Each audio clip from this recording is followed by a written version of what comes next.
On community television, you're watching In the Bleachers, the TV show for the world's most passionate sports fans. Hello, everyone. I'm Jaime Hixson, joined by my dear friend over the phone. The hottest, baddest, sexiest man on cable access TV, yours truly, Hector Bosa. And it is I guess you could call it the unofficial beginning of summer. We actually had Memorial Day off, so we ran a rerun of the previous week's show. But we're back live and ready to talk about anything that's on your mind. Well, my mind has a lot of ifs, bounds, and so on. Mm-hmm. For instance, why did the Yankees trade Clint Frazier? Why the Yankees trade Clint Frazier? What are you talking about? The Yankees, they actually traded Clint today. They traded him today to, I forgot what team, but they traded him today. I just heard on WFAN. Are you sure about this? Yes. Because I haven't heard anything about it. Yeah, because first they said, one of the articles states, what should they do with Clint Frazier? Then I happened to hear Steve Summers say that they traded Clint Frazier. But to who, though? He didn't say. He was doing a shtick on top of that. But who knows? Maybe it's true. Maybe it's not true. I would hate to think that a guy who is working long and hard on his way back from a major concussion, and a guy with great potential, both offensively and defensively. Don't let that poor game that he had against the Red Sox last night fool you. Would actually be sent away already. If they did that, then it had to have been for a reason, and that's because they needed a pitcher in the worst way. Well, Dennis Keuchel is still available. You mean Dallas Keuchel? Yeah, him. Dallas Keuchel is available, and he said he's willing to sign for only this season, which means the Yankees don't really have to spend a lot on a major contract. And from what I understand, they seem to be the front runners to get Keuchel for a one-year deal. But there's a whole lot of other suitors that are interested in him. So it's just a matter of time before he signs. It's not even about when. It's not even about if anymore. It's just about when. Atlanta's one of them. Yeah, the Atlanta Braves are definitely one of them. The Braves are definitely one of them because they are just loaded with pitching right now, which has helped them at least stay a little bit afloat this season. But if he goes to the Yankees, he would have to shave his beard. Yeah. I mean, I understand that he's willing to do whatever it takes for the team, but sorry, but they have just got to drop this facial hair rule. It's there's no rhyme or reason whatsoever. I mean, I don't know why they have to continue to be such fuddy-duddies when it comes to personal appearance, but to each their own. You know, but they haven't changed because they made Johnny Damon cut his hair and his facial hair. I mean, how many Don Mattingly, I'm surprised he could have a goatee. Yeah. He caused a bit of a ruckus a few years ago, many years ago, when he was when he was the first baseman for the Yankees because they wanted him to cut his hair and he refused. You know, I could imagine one time somebody going, you know, and he'd be a great baseball player, and he wants to play for the Yankees, and he goes, listen, I'll play for you guys, but I'm not cutting nothing. Do you want me, yes or no? I wonder if they would go and say, yeah, you can play, you don't have to cut anything, or would they go, you know what, you can't play for us no matter how great you are because we won't allow you because you have to cut your hair or you have to cut your beard. Mm-hmm. I would love for somebody to take him up to task on that one day, just to see what it'd be like. Yeah. The uproar in New York would be incredible. Mm-hmm. Because then some people would say, well, why can't he just cut it? Because that's always been the Yankee protocol. Or why can't the Yankees just give in and be done with the stupidity of it? You know, just have it kept neat.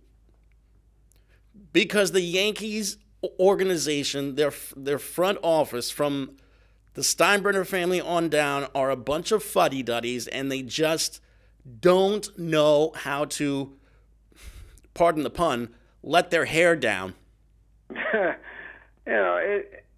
It's not that this came up last year or two years ago. They've had this in the organization for a very long time. They've had this issue for who knows how long.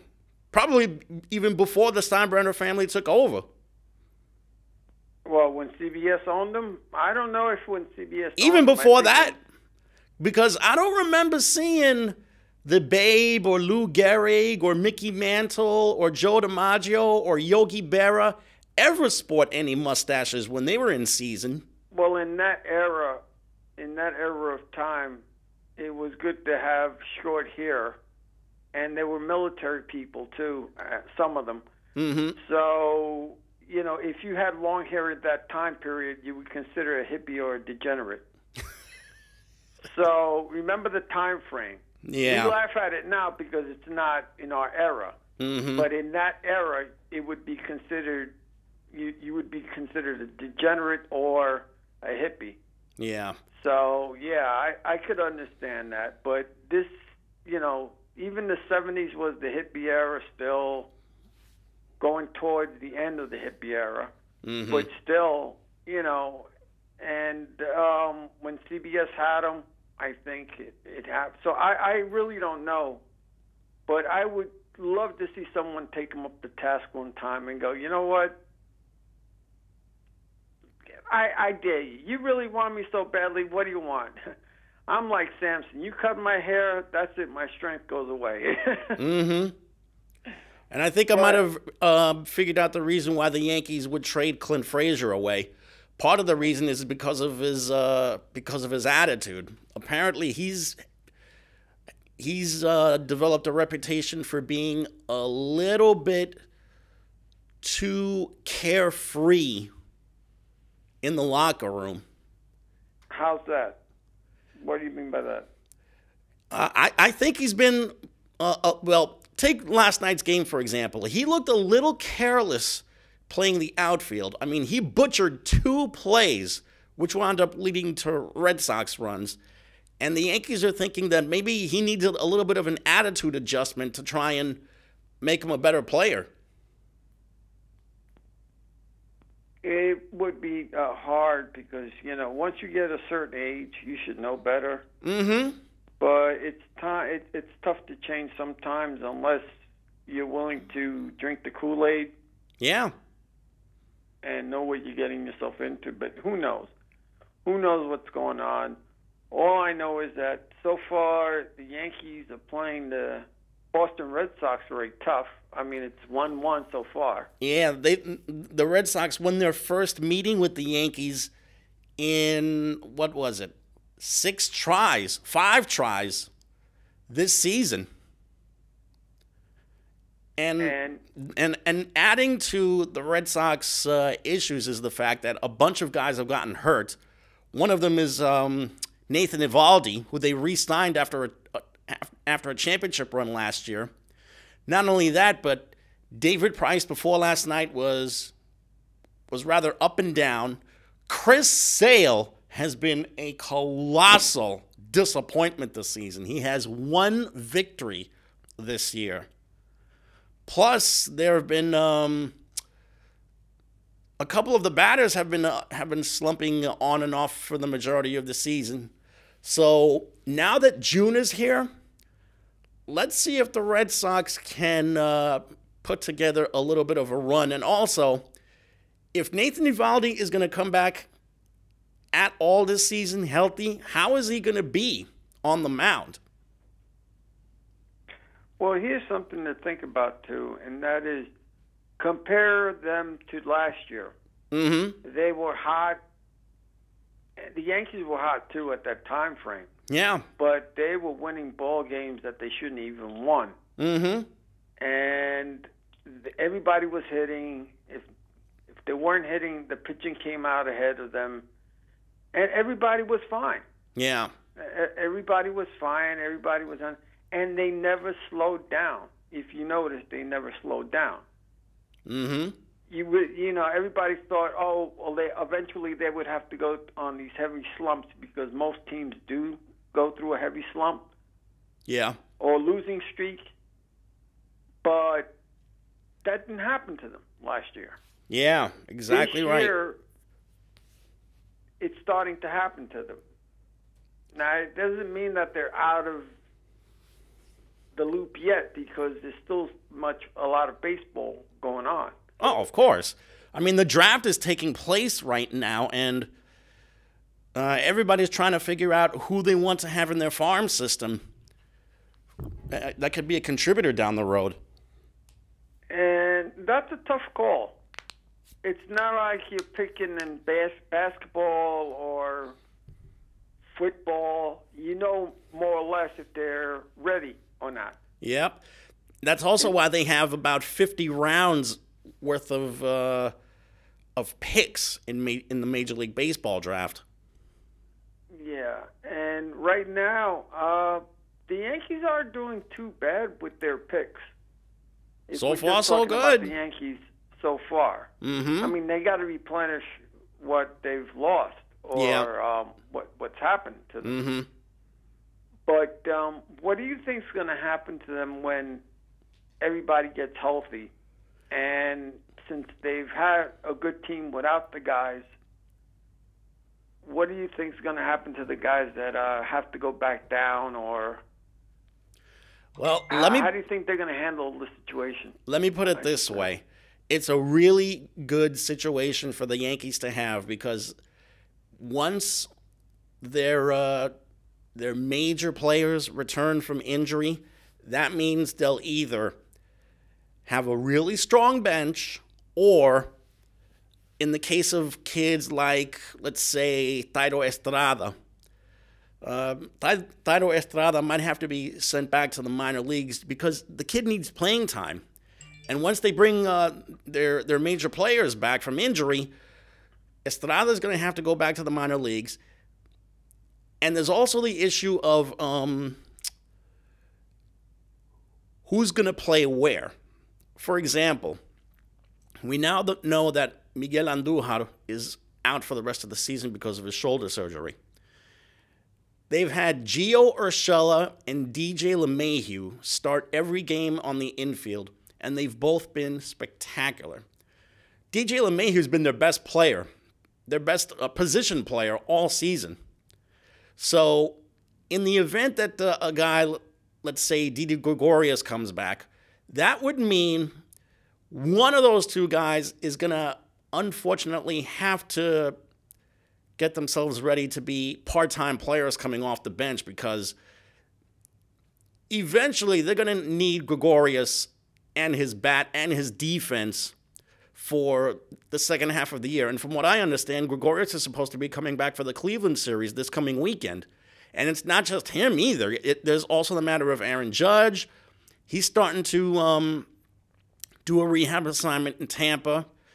I think Giancarlo Stanton is supposed to start doing rehab work soon. There's also the issue of there were a couple of other guys. Let me check their injured reserve list to see exactly what's going on with these guys because they have a whole bunch of decisions to make. What I never understood was, for instance, when Judge should be in the minor leagues a little bit longer than just a week or two of rehab and then go, okay, let's bring him up. I think they should have a little more, since they don't need him right now. They should have him have a couple of more at-bats, let him really hit the damn ball. Mm-hmm. and let him smash the damn ball down there. Let him, let him be an impact player down there, and then bring him up. Not just go, okay, 2 weeks later, and then you see him 0 for 4 up here. Yeah. Or 0 for 10 up here. In the last 2 at bats, he's 0 for 10 or whatever. I never understood that, why they bring him up so quickly. My guess is because that's the required amount of time that they have for their more veteran players on the roster to do rehab assignments.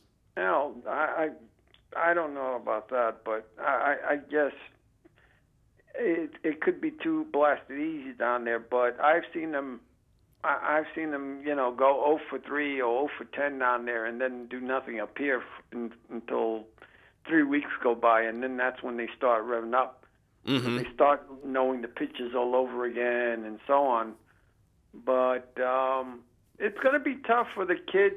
At least with the kids now that are up here, they make a case for themselves. Mm-hmm. When they go, if they get traded to other teams, they make themselves more valuable. Right. Not only for the Yankees, but for themselves. So when they talk about their contract, they'll be able to go, you see what I did? Pay me. Mm-hmm. By the way, they just started the Major League Baseball draft, and they already have announced the first overall pick of the draft. The Orioles, for the record, had the first pick in the draft overall, and they selected a catcher. His name is Adley Rutschman, and he's from Oregon State University. Well, technically, what do you need most of the time? A catcher and pitchers. Mm-hmm. And then after that, everything else. Yep. Right? Any kind of position player. Okay, that's what I wanted to find out, because I would think that would be it. And yeah. Most of the time you see them go for outfielders, but do you know when the Yankees are picking and when the Mets are picking? Let me see. Right now, for the record, the Major League Baseball draft is going to be spread out over several days. It's not going to be like... it's not the NFL or anything of that nature, no. The NFL, where it's spread out over 2 or 3 days, and the NBA is basically a couple of hours. Let's see here. For the record, the Yankees are going to be picking 30th. They have that's the third to last pick of the first round of the draft.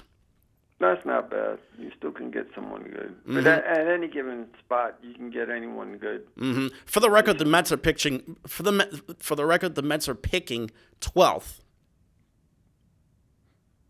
Yeah, I can see that happening too, because they weren't doing too good. Speaking of the Mets. Yep. Our buddy Mickey Callaway. Quite frankly, I want to say that I feel for the guy, but to be honest with you, I think he made his own mess, so now he's going to have to clean it up. How is it his fault if he has no bench, nor... It's some of the decision-making that he's made with his bullpen. I mean, he's got to know that he really does not have that much to work with. So I don't know if he's afraid to damage any of his starters, but he needs to stretch out his starting pitchers a little bit more, because some of these relievers that I'm seeing are just not cutting it.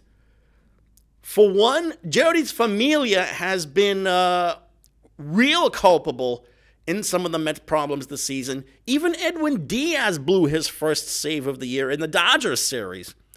After that, you've got guys like Tyler Bachelor and Corey Oswalt and so many others that are so unproven. I was hearing WFAN a little bit yesterday. Richard Neer said part of the bullpen problems lie with the general manager, but the other problem, I'd say half of it is Brodie Van Wagenen's fault for not addressing the bullpen a little bit more. The other part is Mickey Callaway's fault. One for being very confusing with some of his double switches, and another for being a little bit too reliant on the bullpen. 3 for probably being a little bit too soft on some of his players. Robinson Cano, anyone? Not hustling twice in the span of a week during games? Something's got to give here. They blame that on an injury, though. I mean, the third time that happened, they put him on injured reserve.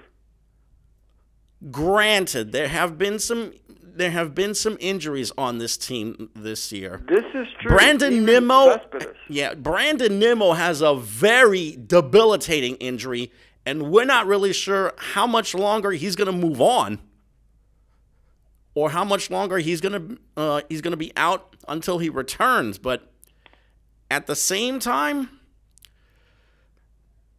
when you have a batting order that has been ranging from okay to struggling mightily, it really makes the fans wonder whether there's going to be anything that's going to be done with this team this year. In the beginning of the year, they were red hot. Everything was working for them. Yeah. Right? Everybody was pitching fine. Everybody was hitting. Nobody said anything. Now, all of a sudden, they get injuries, which they weren't prepared for. Yeah.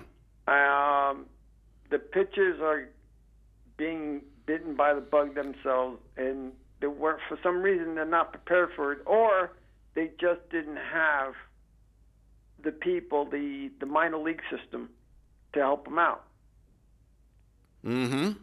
So, and even if they try to trade for someone, who are they going to give up? Who are they? Who do they really have to give up? And also, in their system, again, very, very little. And also, they've been bitten by the bug of being injury prone, that they really have no team. I mean, everybody's waiting for Cespedes to come by. Will Cespedes ever play again?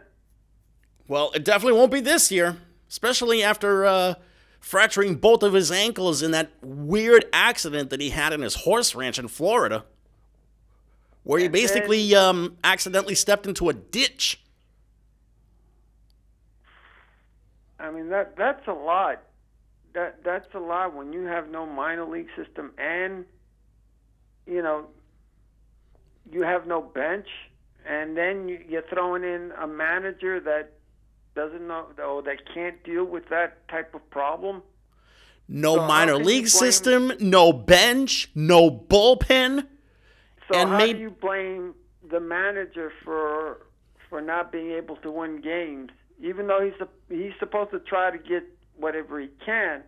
But if he loses so many games, how much is the manager's fault and how much is the player's fault, or how much is the GM's fault that he didn't do what he was supposed to do? Because part of it is the GM's fault because he didn't address the bullpen that much. The other part is Mickey Callaway's fault big time, because his in-game strategy has just been very, very poor.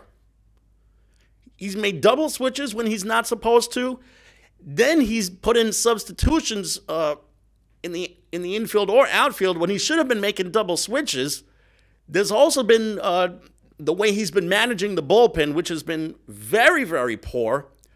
Part of what makes a good manager is how he's able to juggle some of the pieces that he has with them. And quite frankly, he's just not getting it done. I mean, look at what Aaron Boone is doing. The Yankees were just beset by a whole bunch of injuries. I would say maybe a quarter of the guys that were on the disabled list at one time were out for the season. And what has Aaron Boone done? He's taken guys like Gio Urshela and DJ LeMahieu, Cameron Maybin, who they basically plucked off the scrap heap. And he's been able to pluck these guys into particular holes, and they've responded well. Now, do you say that's just a lucky type of deal, or they just happen to be that good? Because right now, Boston was the same way last year. They could do no wrong last year. The Yankees right now seem that they cannot do any wrong so far. Yep. Because, you know, no matter, I mean, the best players are out, and they're still in first place. To answer your question, I would say maybe 75% of it is dumb luck.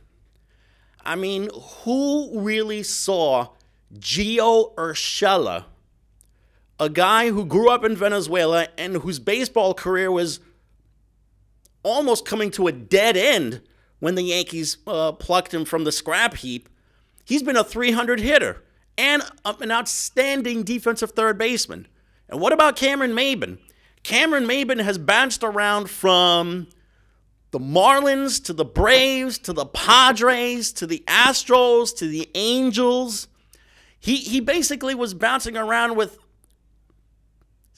5 or 6, maybe even 7 different teams before he came to the Yankees. And he was having a rather unspectacular career. I mean, he brought some stuff to the table. I mean, he was a okay defender, had good speed on the bases, but he was a very, very mediocre hitter for his career. I think he was about a 255, 260 hitter for his career. He makes his way to the Yankees. He's a 300 hitter. This is where coaching, really, really good coaching comes in. That's why the Yankees have Marcus Timms as their hitting instructor. He was a guy who had a really good career as a power hitter, and he's been able to tinker with each of these guys' swings, and they've been magnificent. DJ LeMahieu, a guy who's had a really solid career with the Rockies. Nobody wanted him, yet the Yankees were the ones to take a chance on him. And what has he done? He's emerged as their best player this season. So I would say maybe 33% of it is luck, 33% of it is really good coaching and managing. The other 33% is really good skill. So that's 99% altogether. You forgot that 1%. Yeah, the remaining 1% is just plain old luck, as opposed to dumb luck. But with the Mets, it's the other way around. Quite frankly, I really feel sorry for this franchise. I mean, it's not like they're... Let's put it this way. It's not like they're the Marlins. At least the Mets have some decent young players. And probably the best hitter that they've had this season is Wilson Ramos, the guy that they gave a 2 or 3 year contract to be their everyday catcher. Wilson Ramos has been probably their best contact hitter this season. And who's been the best power hitter this year? Pete Alonso, who already has 19 home runs in 2 months.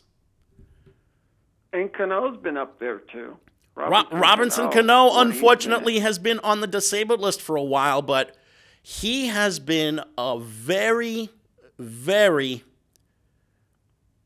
ordinary player at the plate.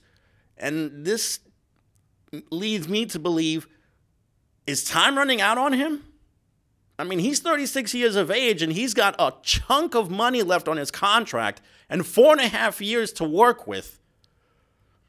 Either he has to change his swing somehow or do something with his swing, because mechanically he looks really lost up there. Well, and what about the starting pitching? Jacob deGrom has been ordinary. Noah Syndergaard has been ordinary. In their defense, they've had some victories robbed from them because of that really, really horrendous bullpen.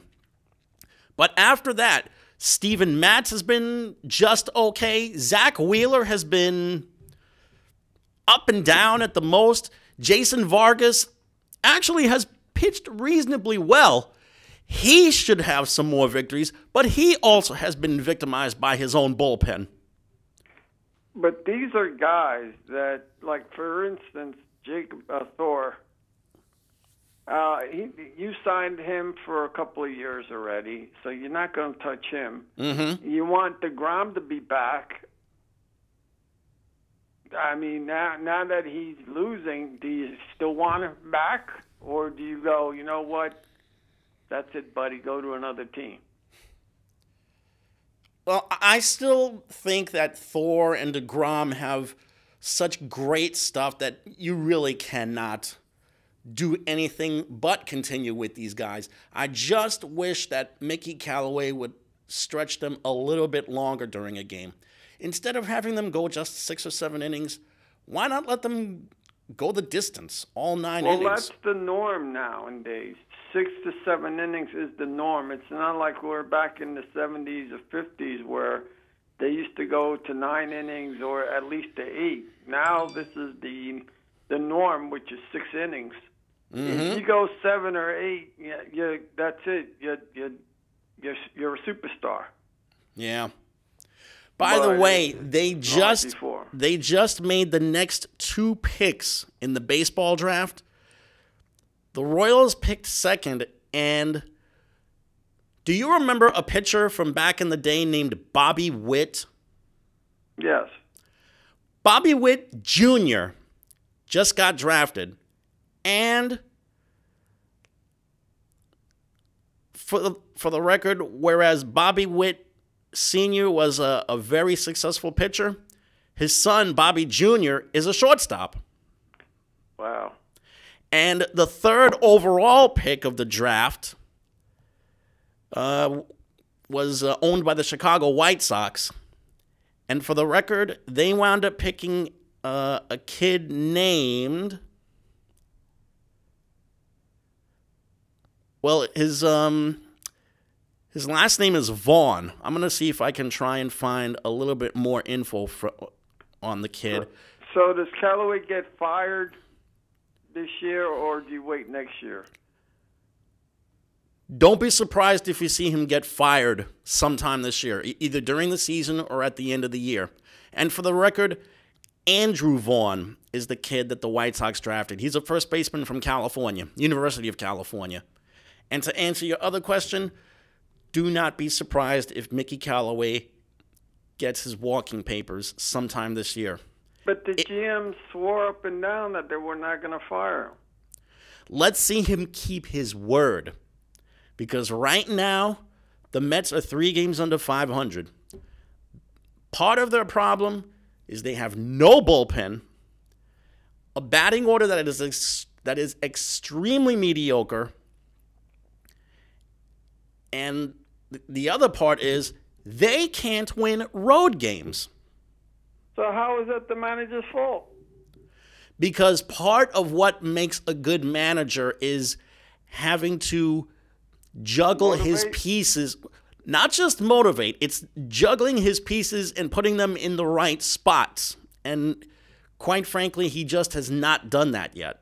Maybe because he doesn't have the pieces to put the people in the right spots. Be that as it may, whatever he does have, it's not like they're a bunch of guys who belong in independent ball. Let's put it that way.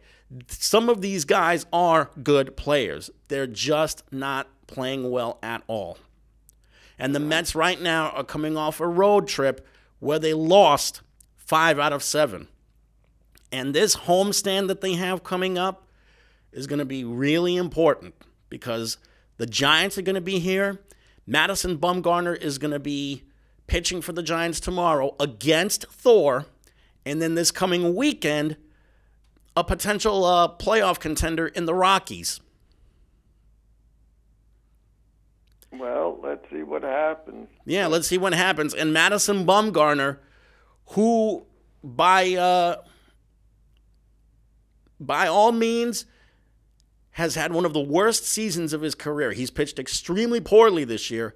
He somehow is getting a lot of interest from a bunch of teams. That's because he pitches well when it comes to the playoffs. Yep, he's automatic when it comes to the playoffs. He's also automatic when it comes to the Mets. He's never lost to the Mets. Well, let's see. Hopefully, it'll be the first time. We'll see. Thor's going to have to really bring his A game and his heater in order to match zeros with this guy. I was wondering about the Jets on something, football Jets. Yeah, there's been a lot of talk in regards to the Jets lately. Because their GM picks the people and then gets fired or resigns. Yeah, that was a real shock to a lot of people. But then again, how does that happen? You know why? Because the coach and the general manager butted heads really badly about personnel moves. Mike Maccagnan lusted after Le'Veon Bell to be his every down running back. Adam Gase wanted no part of Le'Veon Bell as his running back. He didn't even want to feature a running back in his offensive game plan. He wanted this to be practically a downfield type passing game. But because Gase decided to go to Mr. Johnson, the de facto owner right now, Christopher Johnson, to talk about why he feels he should have a say in personnel matters, that wound up getting Mike Maccagnan fired. Now, you wanted Le'Veon Bell here. Everybody wanted him here. I wanted to see the Jets get Le'Veon Bell so badly because last year their running game stunk. But now they have a guy who's coming in as a fresh man. He had all last season off. So now he's got the mini camps and he's going to have training camp to try and work all of that rust off. So now he can be the guy to take some of the pressure off of Sam Darnold. Exactly. But then you have this coach saying, we don't need him, even though he could be a producer on your team. So that was his first mistake with his new job. Basically telling everybody, we don't need Le'Veon Bell. You never, ever go public like that because if the star player who they just signed to a big contract hears this is only going to add more fuel to his fire. I mean, obviously, he's going to say the right things. He's going to say, well, it doesn't matter. I'm just here to win games. Obviously, he wants to win games, but at the same time, he wants to prove the head coach wrong. Or either he could prove him wrong or go and say, you know what, why should I play for him? What's the motivation behind playing for a man that doesn't want him there? The motivation is to prove he is still a top running back in this game. He's got the quickness and the durability. I mean, he's only 26 years of age. So he's got plenty left in the tank to try and make the Jets a deadly running team this coming season. That's if they use him the proper way, because the coach may not want to use him the way he's supposed to be used. And that's another thing. I mean, like you just said, you don't say that out loud by going to one of your best players and say, okay, well, we want him, we don't want him. And then the funny thing is that, again, here you go, the GM, he brings this guy in, he brings all these new other people in. Yeah. Right? Mm-hmm. Now, the coach only has so much to say. It's the GM, more or less, has the final say-so. Mm-hmm. He has to play with the coach more. He has to contend with the coach and say, okay, coach, what do you need? And I'll try to get it for you. But if the GM wants a certain guy on your team that he knows can make the team better, why should the coach open his mouth knowing full well that this guy is one of the best players in the league? Why would you say that? Because certain coaches just don't know how to keep their mouths shut. There are guys who make it an art form to keep the media at arm's length. Bill Belichick, anyone? But then you've got guys who put their foot in their mouth and wind up getting themselves in trouble. But here's the thing with Belichick. At least with Belichick wins. Yeah. He can say whatever he wants, but he's a winner. This guy hasn't even done anything yet, and he's already putting his foot in his mouth. Now, if he doesn't do well, if Le'Veon Bell doesn't do well, is it the coach's fault or is it Bell's fault? Because if you're not running his system, then who's gonna have the egg on his face more? The coach or the running back? It could be a combination of both. Gase really has to try and come up with some way to utilize Bell in his scheme. That's number one. Number two, with Bell having a year off, he really needs to guard against getting hurt so he could stay on the field. That's another thing. The Jets are, now that they fired McCagnon, they're looking for a new guy to be their general manager or their director of player personnel or their vice president of player personnel or all of the above. And they've already done, I say, one or two interviews right now, including the one with the assistant GM with the Eagles. Yet somehow they have not been able to find that guy who can really take them to the next level. It's got to be somebody. It's got to be somebody who knows what the hell they're doing. First of all, because do you know who's in the lead right now? Because you had Manning. Who's elite? Yeah. As far as a quarterback, you mean? No, not in the quarterback, for the position. Who's right now they're talking about more, or did they decide he has a better chance? Because I know they said they interviewed Manning for the position. They interviewed about 8 people for the position, and they stopped at, I think, 8. Wouldn't that be great public relations if the Jets were to convince Peyton Manning to be the boss? I mean, for one, his football IQ is off the charts, but he's never really done a real front office type of gig before, except for being an advisor to about a team or two. As far as who the Jets have been looking at to be the next general manager, there's been Scott Fitterer, who's with the Seahawks, Terry Fontenot, who's with the Saints. The guy from the Eagles that I mentioned is Joe Douglas. There's also Champ Kelly, who's from the Bears, George Patton, who's from the Vikings, not to be confused with General George Patton. And from what I understand, the Jets really like Joe Douglas. Now, where is he from? He's working for the Eagles right now. And right now, he's working for the Eagles as what? He's one of their assistants. He's one of their assistants in the front office. I think he might be the assistant general manager. Okay. Which means he's been there helping to oversee a lot of great things that have happened with the Eagles. I mean, he was there when Carson Wentz got drafted. He was there for all of the big trades that they made.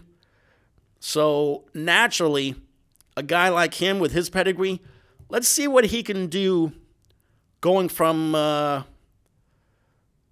top and going all the way down to the bottom right now, because practically taking any job with the Jets is working from starting from the bottom and just staying there. So you would say that he's the front runner? Right now, he could be the front runner. Well, all I've got to say is that right now the Jets are starting to sound like the Lakers and the Knicks. Because, again, when a GM comes in there, he wants to bring in his own people, not a guy that's already there. Because normally he'll play along with the guy that's there, the coach that's already there. But if he doesn't win within the year or so, they clean house. Yeah. Now you're asking a GM to come from nowhere to go into a system that you already have set up, that the guy doesn't want your star player in there, plus them other pieces that came from the other GM. That sounds like a soap opera to me. A soap opera or a circus? That too, because I'll tell you, when the Jets camp opens up, that's one of the things that's going to be brought up. Yeah. The coach, Le'Veon Bell, will he get the rust off? Will his coach run the place for him? Will there be drama between the coach and Bell themselves? Will they argue because he's not getting enough touches? That's going to be and instead of just concentrating on football, this is going to be one of the concentrations that you don't need. Yeah.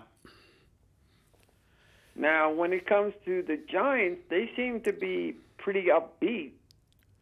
Well, of course they're going to be upbeat. I mean, they're still trying to assure their fan base that everything is not as incompetent as Dave Gettleman has been acting in his new job.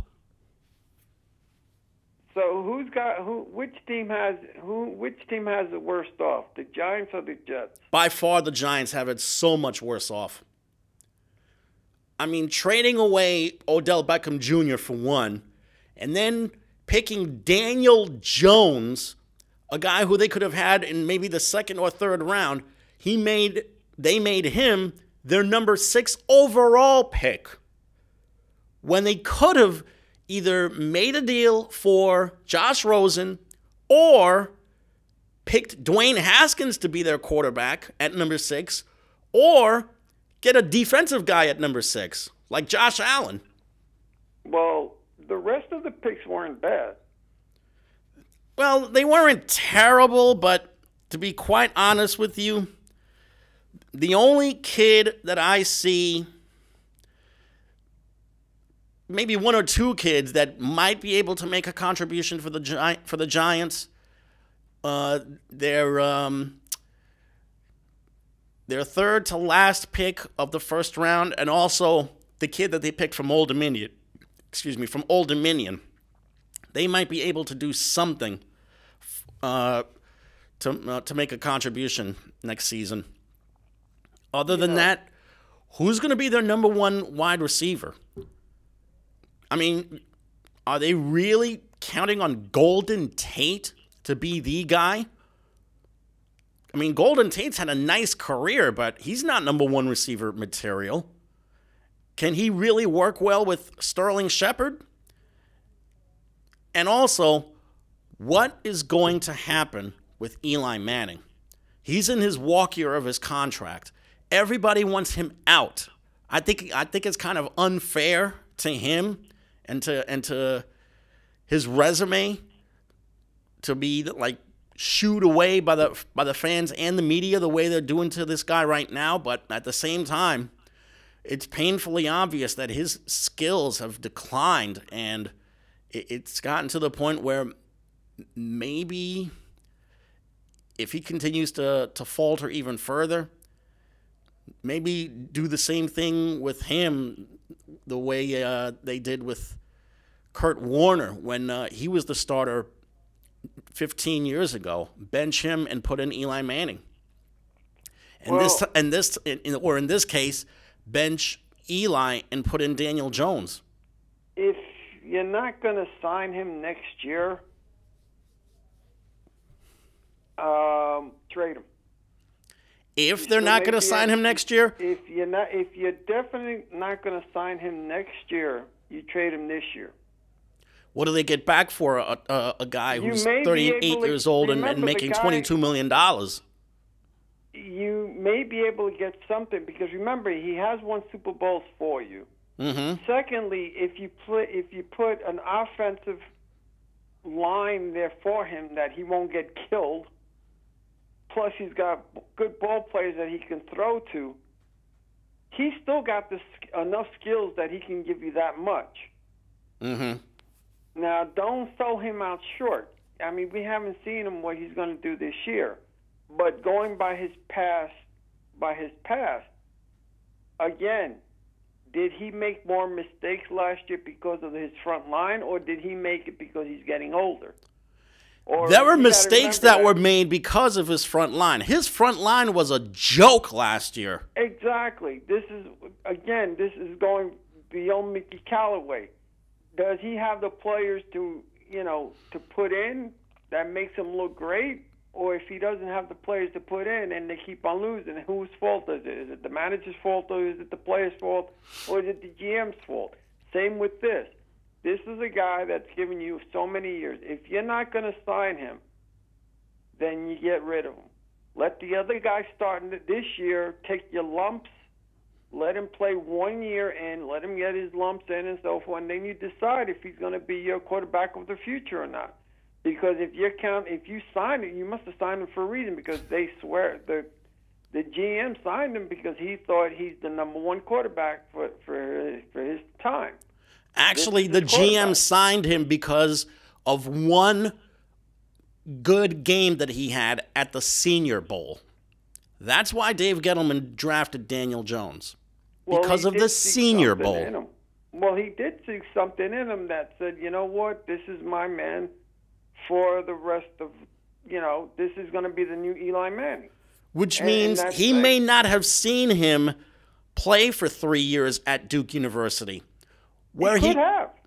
And maybe he could adjust his play. Maybe, you don't know how these guys think. No, we're just speculating right now. Between me and you, we're just speculating. Keep in mind, Daniel Jones was 2 games under 500 in 3 years at Duke, and not once did he throw for 3,000 yards. Well, how many football players didn't do well in their college days, but did very well in their pros? There have been a few. Right, yeah, exactly. So, maybe he's one of those guys, I mean, I'm sure there's been less of a shot, but in general, what can you do? This is his number one quarterback. Swore up and down that if he didn't get him, that he would miss out on him. He picked him at number 6. This guy sees something in him, and he's the Giants' quarterback of the future unless something else happens. So if you're not going to sign Eli Manning this year, then you know what? Get what you can for him. Get 2 or 3 picks for him, because he is worth that much. He can win you a good couple of games. He's not that bad. If they're going to trade him before the season starts, then I hope they get themselves at least a second-round pick, because a first-round pick they will not get a first-round pick for him. More than that, he's worth a lot more than you think. Oh, I don't think so. Why are you putting no team is that gullible to send away multiple picks in exchange for a 38-year-old quarterback with declining skills. He's worth that much and more. Trust me when I tell you he's worth that much. I'm telling you, he's not worth much on the open market at all. You'll see if they put if he's worth so much, then why has no one made any calls to the Giants about him? How do you know?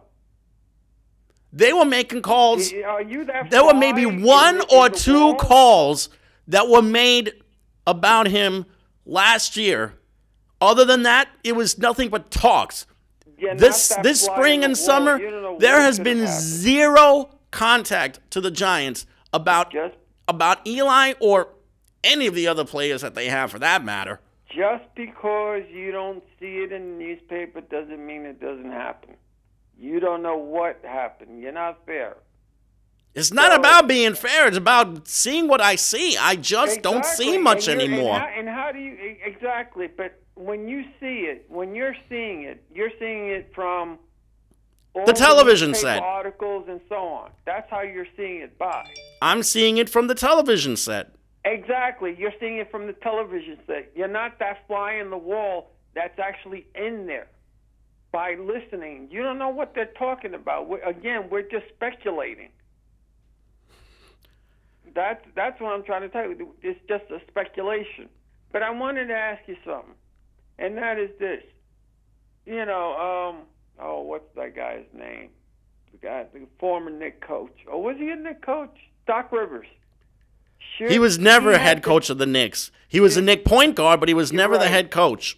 You're right. Should he have been fined? What, all because he was tampering? Was he really tampering? He was saying that he compared Kawhi Leonard to Michael Jordan? That's tampering? Oh, brother. First of all, he's nuts if he's going to compare a battered and bruised point guard for probably the best player of the modern era. That's number one. Number two, you don't go around talking about other people's players. But that's what the NBA is all about, talking about other people's players. It's just a comparison. How is that? I don't understand. In the regular season, you guys, Stephen Curry said, "Oh, he's one of the best players." Oh, well, let's compare him to the Magic Johnson. That's okay during the beginning of the year, but during the playoffs, it's not. That doesn't make any sense. During the playoffs and the regular season, it's illegal. But I've heard all this stuff. I've heard them say this, and what's your top 10? Oh, Curry, then Magic Johnson, then this guy, then Kareem Abdul-Jabbar. It's like that.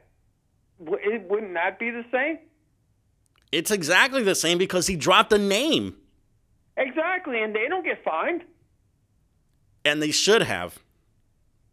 And this is my point. It's ridiculous. I think it's so hypocritical about getting fined and not getting fined and all that crap. I think it's just crap. But all in all, the Warriors and so far 2 games ahead. Actually, the Warriors and the Raptors are tied at 1. Oh, that's right. They won. They beat the first game. And the next 2 games are going to be in Oakland. And then you got Drake, a big deal now. Drake is supposed to be some type of Spike Lee now. Oh, brother. Now, I mean, seriously, leave the kid alone. They're making a big deal out of Drake, and although he's not supposed to be on the court and, giving massages to the coach.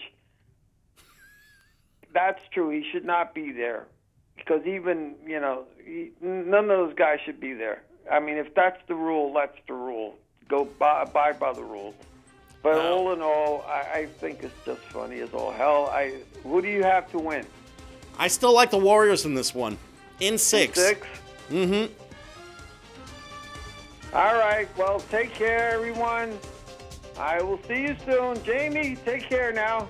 Thank you, sir. And thanks to Kenny Graham on the other side of the glass and to you guys for watching. For everyone here, I'm Jamie. I'm Hector. Good night, everyone. Enjoy the games. All right.